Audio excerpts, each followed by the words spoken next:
All right, so another video this week from the Brookings Arts Council. As you know, well, maybe you don't know, I guess. It's probably like one of the lesser known holidays. It's not really lesser known, I shouldn't say that either, but it's not like Christmas. It's like a secondary one. We still have school in Arlington. I'm student teaching there, but Veterans Day. And so Veterans Day, we've been doing a bunch of projects to kind of honor veterans. We have usually, I don't know about in COVID times, but there's usually like some kind of a program where they sing and have snacks and like you hang up all the artwork from all the kids that made it.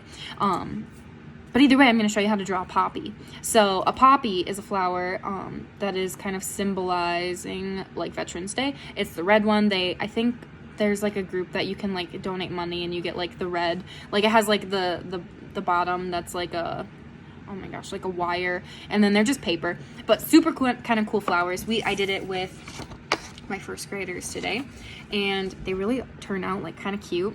And so first we're gonna do just a big one. And so the first kind of leaf is kind of like a butterfly wing is what I've been telling people.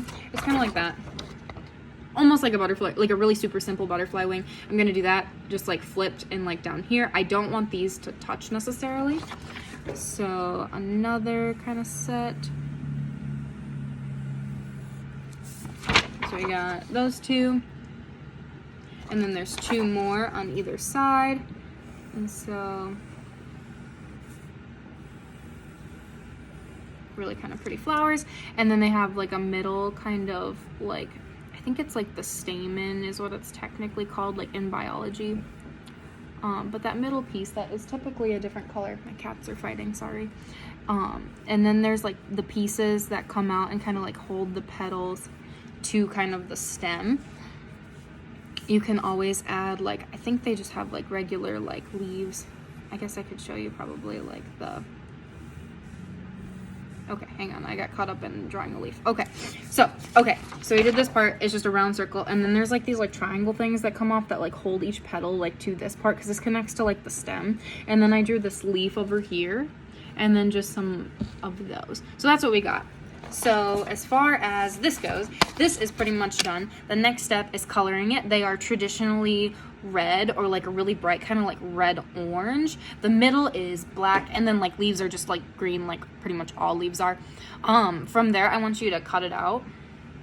And then I think it's really kind of pretty and pops on like a black piece of paper. So if you have like black construction paper, you'll cut and you'll glue with this one as well. So again, petals are red, middle is black, leaves are green. So yeah, color them. I have colored pencils next to me because that's what I prefer, but markers, crayons, colored pencils, whatever it is. Watercolor paint's kind of fun if your parents let you watercolor paint. Just make sure you wash out your brush and you don't spill on the floor. But yeah, so really kind of cool stuff. Also, if you're gonna paint, it's kind of interesting to do like crayons, because crayons, like because they're wax based, will resist the watercolor paint, so they won't like paint over the lines, where if you use like colored pencils, like the lines get like blurry and kind of weird, or like markers too. But if you use crayons and then you like outline it first and then you paint it with like watercolor paint, it'll like, it's called a wax resist. It'll resist the water, because like wax and water like don't mix, which also kind of gives like a cool result. And then again, still just cutting it out and putting it on like a black sheet of construction paper. So that's what I got for you this week. Kind of a shorter one, but I think just really kind of taking a minute to honor our veterans and celebrate the holiday with just like a nice little guided draw. As always, my name is Shelby. So yeah, it's been great. Have a good night, and you'll see me next week.